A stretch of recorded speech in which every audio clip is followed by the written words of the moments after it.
बिस्मिल्लाहिर्रहमानिर्रहीम। Dear students, एक question आप मुझसे पूछ रहे हैं। ये है 5.94 यानी 5th चैप्टर का क्वेश्चन नंबर 94। इस क्वेश्चन को अंडरस्टैंड करने के लिए हम थोड़ा सा इसका पहले एक बैकग्राउंड डिस्कस करते हैं, क्योंकि अब काफी हद तक फाइनेंस आप बेसिक चीजें उसकी सीख चुके हैं। तो आपको याद है हमने एन्युटीज के अंदर जिक्र किया था कि there are two type of एन्युटीज।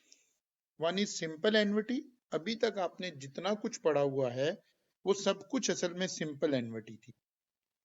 Simple annuity की पहचान क्या थी कि जब आपको नॉमिनल रेट गिवन था तो लाइक लिखा हुआ था 12% कंपाउंडेड क्वार्टरली, तो जो पेमेंट हो रही थी क्वेश्चन में वो भी क्वार्टरली हो रही थी। यानी जैसी फ्रीक्वेंसी कंपाउंडिंग की थी, जैसे कंपाउंडिंग हो रही है वैसे ही पेमेंट हो रही है। अगर पेमेंट एनुअल है तो क्वेश्चन में कंपाउंडिंग भी एनुअल हो रही है, और अगर पेमेंट क्वार्टरली है तो कंपाउंडिंग भी क्वार्टरली है, और अगर पेमेंट मंथली है तो कंपाउंडिंग भी मंथली है। आपने तमाम तर क्वेश्चन अभी इसी पैटर्न पर किए हुए हैं। लेकिन समटाइम ऐसा होता है कि एग्जामिनर क्वेश्चन जो आपको देता है उसमें कंपाउंडिंग फ्रीक्वेंसी और पेमेंट फ्रीक्वेंसी आपस में मैच नहीं कर रही होती। यानी कंपाउंडिंग हो रही है बिलफरज क्वार्टरली और पेमेंट हो रही है सेमी एनुअली, या पेमेंट हो रही है क्वार्टरली और कंपाउंडिंग हो रही है सेमी एनुअली। यानी इस तरह का मिसमैच हो रही है। कंपाउंडिंग फ्रीक्वेंसी का मतलब है एक साल में कितनी मर्तबा कंपाउंडिंग, और पेमेंट फ्रीक्वेंसी का मतलब है एक साल में कितनी मर्तबा पेमेंट। तो जर्नल एन्युटी की डेफिनेशन देखिए। A general annuity is an annuity where payment frequency do not match with compounding frequency. Payment की फ्रीक्वेंसी और कंपाउंडिंग फ्रीक्वेंसी मैच नहीं कर रही है। अच्छा, अगर ये हो गया सवाल में तो हमें कुछ करना पड़ेगा एडिशनली। यस, एक छोटा सा काम हमें एडिशनली करना पड़ेगा। 3 स्टेप हमें करने पड़ेंगे एडिशनली, जिसमें से एक पहले भी कर रहे थे। यानी 2 स्टेप्स एडिशनली हम परफॉर्म करेंगे। उसमें पहला स्टेप है हम सी कैलकुलेट करेंगे। सी किसको कह रहे हैं? कंपाउंडिंग फ्रीक्वेंसी, यानी एक साल में कितनी मर्तबा कंपाउंडिंग हुई, डिवाइडेड बाय पेमेंट फ्रीक्वेंसी, यानी एक साल में पेमेंट कितनी दफा हो रही है। ओवर द पीरियड नहीं, एक साल। फ्रीक्वेंसी का मतलब विद इन 1 ईयर है। Compounding frequency divided by payment frequency, ये एक सी कैलकुलेट हो जाएगा। इसको मैं कह रहा हूं स्टेप 1। फिर हमें एक काम करना है जो ऑलरेडी हम तमाम क्वेश्चन में कर रहे थे। आपको क्वेश्चन में आर एन गिवन है, आप आरपी निकालते हैं। आरपी कैसे निकालते थे? R N divided by C compounding frequency. यहां से हमारा आरपी निकल आया। इसको मैं स्टेप 2 बोल रहा हूं। फिर आपने एक तीसरा स्टेप करना है, R A D. R A D का मतलब है एडजस्टेड रेट। ये कैसे निकलेगा? 1 प्लस आरपी। आरपी कहाँ निकाला है हमने? स्टेप 2 पे निकाला है। पावर सी, सी कहाँ निकाला है? स्टेप 1 में निकाला है। -1। -1 का मतलब है, आपको पता है, इसको अगर हमें परसेंटेज में रिप्रेजेंट करना है तो हम इसको मल्टीप्लाइड बाय 100 कर देंगे, तो ये परसेंटेज टर्म में हमारे पास आर ए डी आ जाएगा। बस सिंपल है, बस सिर्फ ये एक्स्ट्रा काम किया। सी निकाल लिया, आरपी आप पहले भी निकाल रहे थे, उससे आर ए डी निकाल लिया। ये एक एडिशनल काम हुआ। अब जहां पर हमारे क्वेश्चन के फॉर्मूला में आरपी यूज होता था उसकी जगह अब आर ए डी से काम चलेगा। दैट्स इट, बाकी कोई फर्क नहीं है। ऑर्डिनरी एन्युटी में उसका फार्मूला लेंगे, आरएडी से रिप्लेस कर देंगे। एन्युटी ड्यू में ऐसे करेंगे, डेफर्ड में ऐसे करेंगे। लाइक देखिए मैं आपको दिखाता हूं। अब मैंने लगा दिया जर्नल ऑर्डिनरी एन्युटी, यानी ऑर्डिनरी एन्युटी जब जर्नल नोयत की हो। जर्नल से मुराद है पेमेंट फ्रीक्वेंसी और कंपाउंडिंग फ्रीक्वेंसी आपस में मैच ना हो रही हो, तो फिर फ्यूचर वैल्यू का फार्मूला क्या हो जाएगा? फार्मूला वही रहा, सिर्फ रेट चेंज हो गया। रेट कौन सा आ गया? आर ए डी आ गया, ये भी आर ए डी आ गया, बाकी वहीं खड़े हैं। प्रेजेंट वैल्यू बिल्कुल सेम, वही काम। R A D RAD। Clear होगी ना बात? Similarly general annuity due, annuity due का नॉर्मल फॉर्मूला, लेकिन हर वो जगह जहां आरपी यूज हो रहा था, देखें तीनों जगहों पर रेट कौन सा आ गया? एडजस्टेड रेट आ गया। इसी तरह से प्रेजेंट वैल्यू में तीनों जगहों पर रेट कौन सा आ गया है? एडजस्टेड वाला रेट आ गया। मेरी बात फॉलो कर रहे हैं ना? सिमिलरली डेफर्ड एन्युटी, रेट कौन सा आ गया? एडजस्टेड रेट आ गया। एडजस्टेड रेट आ गया। आपको पता है यही 6 फॉर्मूलाज है ना हमारे पास टोटल एन्युटी में। इन 6 के 6 फॉर्मूलाज में अगर आप गौर करें तो तमाम जगह पर रेट रिप्लेस हो गया है आर एडी के साथ। क्लियर होगी बात जी? लेकिन आर एडी निकालने के लिए अगर एक नजर फिर डाल लें आप, तो हमने क्या रखा है? ऊपर कंपाउंडिंग फ्रीक्वेंसी रखी है और नीचे पेमेंट फ्रीक्वेंसी रखी है। फिर आरपी निकाला, वहां से आर एडी कैलकुलेट किया। चलिए अब एक छोटा सा प्रैक्टिस क्वेश्चन करते हैं, फिर आपके 5.94 को डिस्कस करते हैं। देखिए जरा, Raja invested ₹5,000 at the end of every 6 month. पेमेंट कैसे हो रही है? Every 6 month for a period of 5 years into an investment fund. Assume that interest rate was 12%। और करें, अब ये सवाल डिफरेंट हो गया। पेमेंट कैसे हो रही है? मंथली। मंथली मीन साल में नहीं, पेमेंट हो रही है 6 मंथली, यानी साल में 2 पेमेंट्स, और कंपाउंडिंग हो रही है मंथली, यानी साल में 12 पेमेंट। सो हमें क्या निकालना पड़ेगा? हमें सबसे पहले सी निकालना। तो सी कैसे निकलता है? सी कैसे निकलता है? ऊपर क्या रखते हैं? ऊपर क्या रखते हैं? कंपाउंडिंग फ्रीक्वेंसी 12 डिवाइडेड बाय, नीचे क्या रखते हैं? Payment frequency. साल में 12 पेमेंट और साल में 12 कंपाउंडिंग और 2 पेमेंट, यानी सी का आंसर आ गया 6। क्लियर होगी बात? ओके। तो फिर आरपी तो पुराने तरीके से निकालना है, जैसा हमारा ऑलरेडी मेथड था। 12 डिवाइडेड बाय 12, 1%। तो आर ए डी कैसे निकलेगा? R A D is equal to 1.01 raise to power C, C means 6 -1। अब आप इसको कैलकुलेटर पर कर लीजिए प्रैक्टिकली, शाबाश, आप खुद भी अपने कैलकुलेटर पर कीजिए इसी वक्त। 1.01 raise to power 6 -1 which comes to, अगर आप कैलकुलेटर पर देखेंगे तो आपको लिखा हुआ भी नजर आ रहा है 6.0615 2। और अगर आपको परसेंटेज में लिखना हो, लेकिन आपको पता है ना फैक्टर तो चेंज करके लिखना पड़ता है, तो ये आ गया एक्चुअली 6.152%। ये रेट है जो इस्तेमाल हो रहा होगा अब आपके क्वेश्चन के अंदर। मसलन अगर आपने इसकी फ्यूचर वैल्यू निकालनी हो, let's calculate the future value, बल्कि रिक्वायरमेंट है भी ये, तो फ्यूचर वैल्यू का फॉर्मूला क्या था आपके पास? Future value is equal to R into 1 plus R A D raise to power n -1 over R A D. मेरी बात फॉलो कर रहे हैं कि नहीं?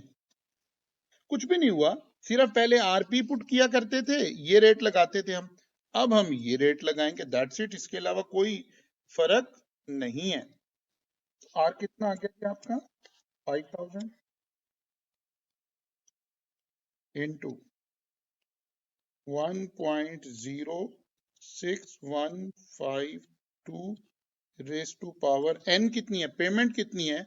हर साल 2 और 5 साल, 5 to the 10 -1 ओवर 0.6152। तो यहां से आप कैलकुलेटर से आंसर ले लीजिए, दैट्स इट। एक्चुअली ये क्या है? ये आपकी फ्यूचर वैल्यू है। इसी तरह से आपको कहा जा रहा है प्रेजेंट वैल्यू भी निकाल दे, तो कुछ भी नहीं करना है, प्रेजेंट वैल्यू का फॉर्मूला लगा दीजिए। मेरी बात फॉलो कर रहे हैं ना? तो प्रेजेंट वैल्यू का फॉर्मूला लगा दीजिए। यानी जर्नल एन्युटी में फर्क क्या पड़ा है? जर्नल एन्युटी में सिर्फ फर्क पड़ा है, पहले आप ये आरपी पीरियोडिक रेट यूज कर रहे थे, अब आप RAD जो कि हमने सी की मदद से कैलकुलेट किया है, ये रेट रिप्लेस हो जाएगा। किसी भी जगह अगर आपको ये काम करना है, चाहे वो कोई सी भी एन्युटी है, इवन परपेचुइटी है, अगर पेमेंट फ्रीक्वेंसी और कंपाउंडिंग फ्रीक्वेंसी मैच नहीं कर रही तो यही टेक्निक हम लगाया करते हैं। आई होप कि आपको ये कॉन्सेप्ट अब अच्छी तरह से समझ आ चुका है। अच्छा जी, चलिए अब हम आपका उस सवाल को टेकअप कर लेते हैं। 5.94, ये क्वेश्चन बैंक में आपका क्वेश्चन है, जहां से हमें थोड़ा सा पता भी चलता है कि जर्नल एन्युटी भी हमारे सिलेबस का पार्ट है। To clear a debt a person agree to pay 1000 now, now means T0, another 1000 a year from now and another 1000 2 years from now। क्या मतलब हुआ? ऐसे अगर मैं टाइमलाइन ड्रॉ करूं तो एक पेमेंट हम 0 पर कर रहे हैं, एक पेमेंट हम 1 पर कर रहे हैं और एक पेमेंट हम 2 पर कर रहे हैं। So there are total 3 payments हैं। Okay, if future payments are discounted at 8% compounded quarterly payment कैसे हो रही है? क्वार्टरली, यानी डिस्काउंटिंग कैसे हो रही है? क्वार्टरली। और पेमेंट कैसे हो रही है? Annually, 1000 a year। यहीं से हमें असल में पता चला कि जो हमारा सवाल है ये किससे रिलेट करता है? जर्नल एन्युटी से रिलेट करता है। पहले हमने जर्नल और सिंपल देखनी है, यानी पेमेंट की फ्रीक्वेंसी और कंपाउंडिंग फ्रीक्वेंसी मैच कर रही है कि नहीं कर रही है, तो पता चला नहीं कर रही है, बस यहां से पता चल गया जर्नल एन्युटी है। अब नॉर्मल वे से देखिए कौन सी एन्युटी है? एन्युटी ड्यू, क्योंकि पहली पेमेंट कब हो रही है? Now, annuity due. ओके, अब what is the present value of these payment? इसका मतलब है हमें एन्युटी ड्यू की प्रेजेंट वैल्यू निकालनी है, लेकिन कौन सी annuity due? General annuity due. अब क्योंकि ड्यू एन्युटी आ गई है तो पहला स्टेप सी कैलकुलेट कीजिए जी। कंपाउंडिंग फ्रीक्वेंसी कितनी है साल में? 4। क्वार्टरली मीन साल में 4 मरतबा। पेमेंट कैसे हो रही है? साल में 1 मरतबा। सो सी इज 4। क्लियर है? आरपी क्या आ गया? पीरियोडिक रेट क्या आ गया? 8 divided by 4, quarterly means 4, so periodic rate is 2%।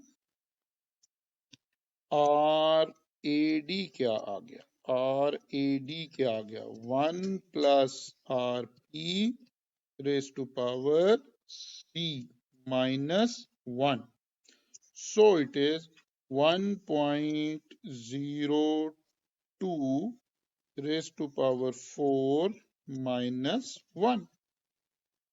अब आप अपने कैलकुलेटर से इसको सॉल्व कीजिए।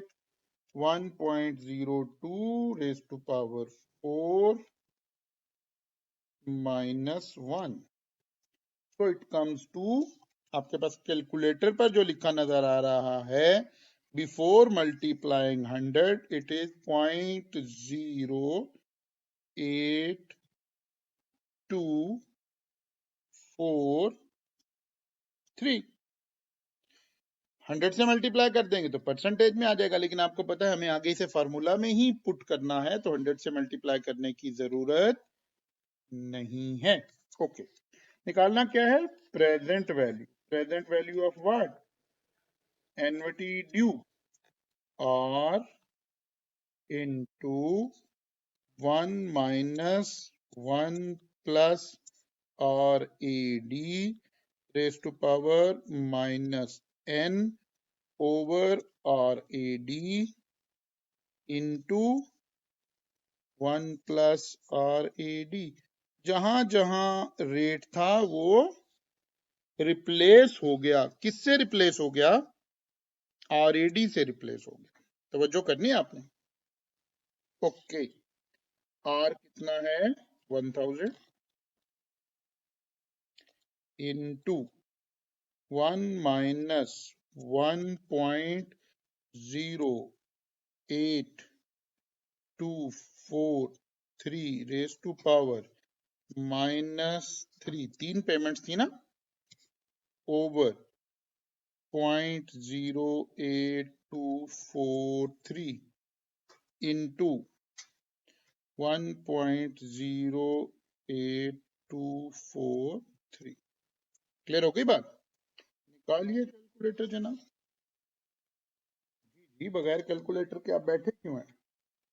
1000 इंटू, फिर डिवीजन का साइन, फिर 1 माइनस, फिर ब्रैकेट का आगाज 1.08243 ब्रैकेट क्लोज और पावर में -3, और फिर सेंटर की से आप आ गए नीचे 0.08243 ब्रैकेट को किया क्लोज और फिर नई ब्रैकेट शुरू की 1.08243। क्लियर हो गई ना बात? तो ये आ गया जनाबे अली आपके पास 2,777 point something, I think 34। So option A आपकी करेक्ट ऑप्शन हो जाएगी। तो बेटा बेसिकली देखिए, अगर आपको एनवीटी क्लियर है, अगर आपको एनवीटी क्लियर है, फिर आपने जनरल एनवीटी पे जाना है। और जनरल एनवीटी में हमने अभी लर्न किया है कि एडिशनली क्या करना पड़ेगा। 3 स्टेप से वहां तक पहुंच जाएंगे। सी कैलकुलेट करेंगे, आरपी पहले ही कैलकुलेट कर रहे थे, ये एडिशनल नहीं है, लेकिन बहरहाल इसका हिस्सा बना। इसकी मदद से RAD कैलकुलेट कर लिया। जहां जहां RP यूज हो रहा था, एग्जैक्टली वहां पर क्या यूज हो जाएगा? RAD यूज हो जाएगा।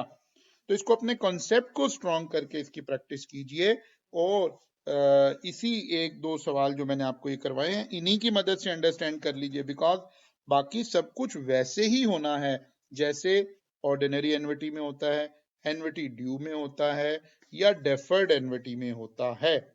सिमिलरली परपेचुइटी में भी अगर ऐसे सर्कमस्टांसिस क्रिएट हो गए तो आरपी को रिप्लेस कर देंगे किससे? RAD से। आई होप कि आपको ये बात अब अच्छी तरह से समझ आ चुकी होगी। तो इंशाअल्लाह ताला इस वीडियो को आप अच्छी तरह से देख लीजिए, तो ये आपके सारे कॉन्सेप्ट को क्लियर कर देगी।